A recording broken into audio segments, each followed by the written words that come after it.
We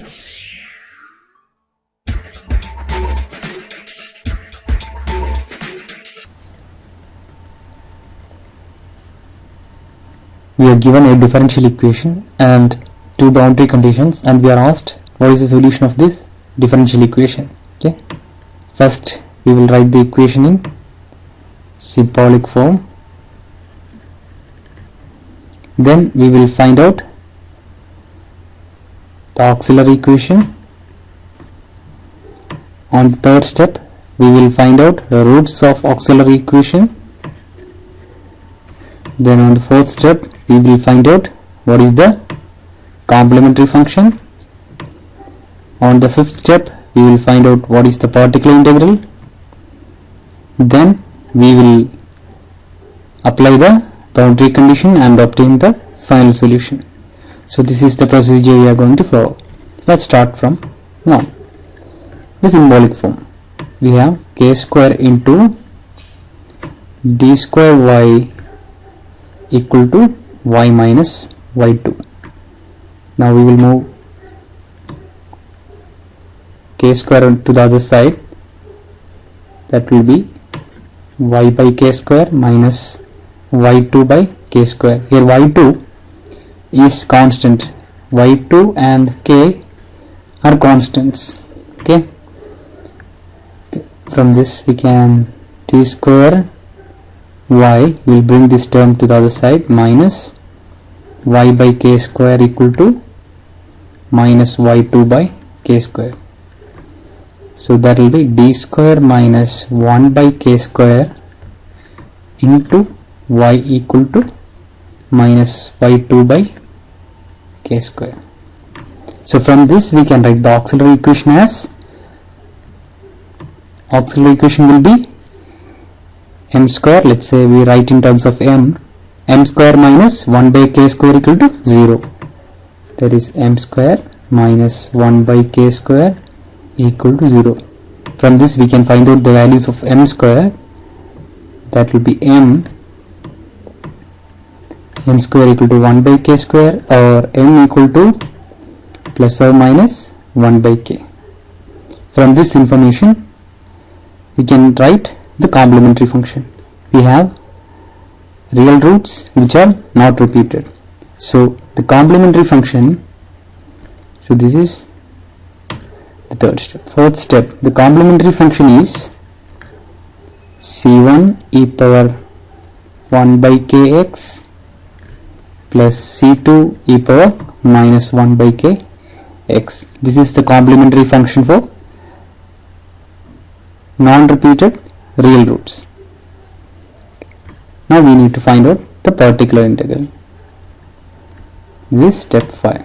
Now to find out particular integral, let's say this is f of t into y equal to minus y2 by k square. That means y can be written as 1 by f of d into minus y2 by k square. These are constants.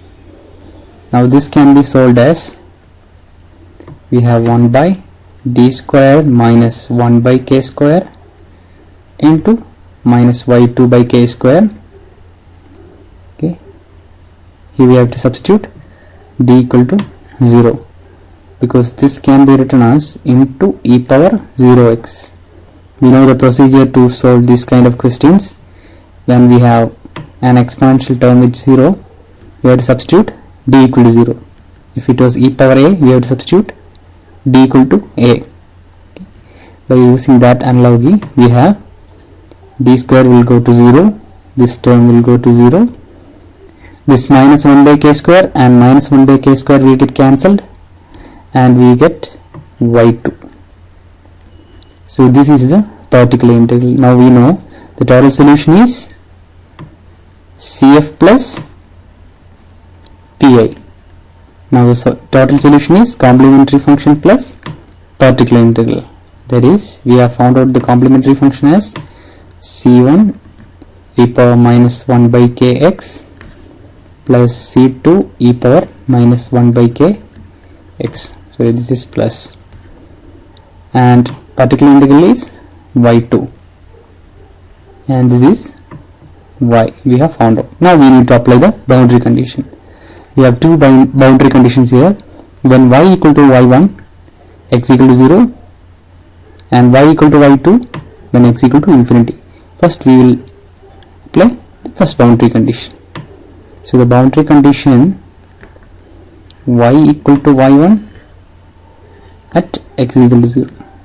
Putting x equal to 0, we have c1 e power 0, that is c1, c2 e power 0, c2 plus y2. That means y equal to y1, y1 equal to c1 plus c2 plus y2.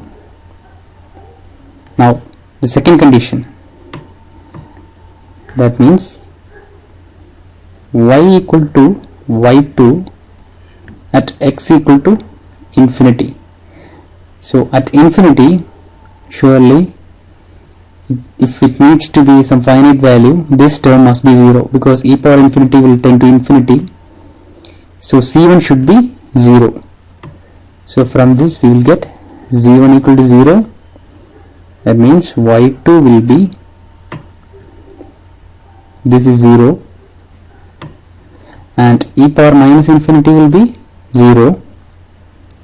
That means c2 into 0. Here we have 0 here plus y2. So we have y2 equal to y2. That means we have found out that c1 is 0 here.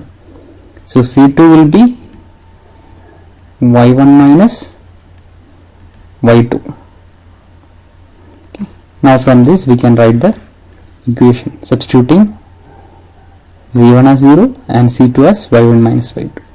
That is y equal to y1 minus y2 into e power minus 1 by kx plus y2. This is the solution. It was asked for 2 marks in GATE Electronics and Communication. It's a bit lengthy, but it's not difficult to solve these kind of problems.